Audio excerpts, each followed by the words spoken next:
C'est un de ces matins bleus que l'on découvre encore en France, dans le ciel de Provence.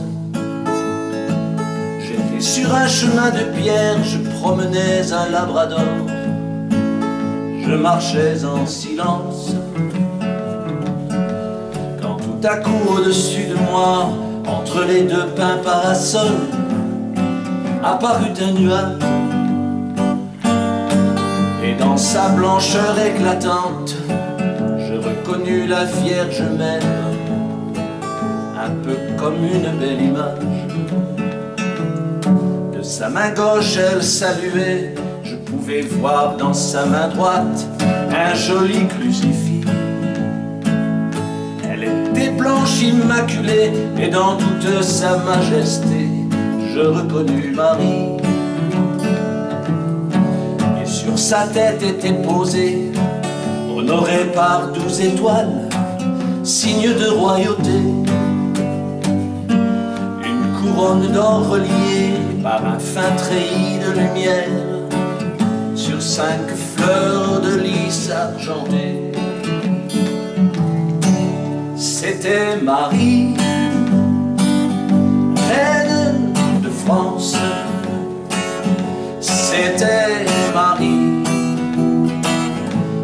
qui s'annonçait. C'était Marie, reine de France. C'était Marie qui revenait.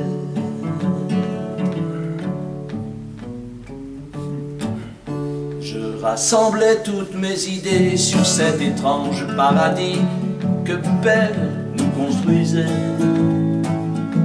Je pouvais maintenant deviner, après plus de 8000 années, qu'il se réalisait. Il n'y avait pas un souffle de vent, tant ma reine se déplaçait, elle s'avançait vers moi. Je n'avais que cette impression qui me traverse bien souvent, qu'elle devait rechercher un roi. Elle semblait bien m'attendre au ciel, dans une effervescente joie, au milieu de ses anges. Je les voyais danser dans l'air, entourés par tous les archanges qui chantaient leurs louanges. Je pensais au mois de mai, à ce printemps d'éternité, plus beau que tous les autres, où notre Dieu nous invitait, comme les apôtres des premiers temps, à être ses nouveaux apôtres. C'était Marie, reine de France.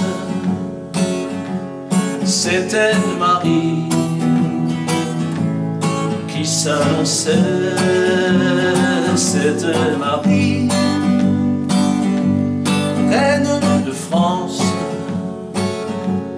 C'était Marie qui revenait. C'était un de ces matins bleus, au milieu des fleurs du printemps, dans le ciel de Provence.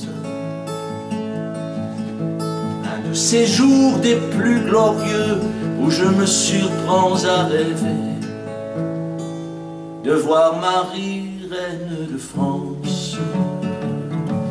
C'était Marie, reine de France. C'était Marie qui s'annonçait. C'était Marie, reine de France. C'était Marie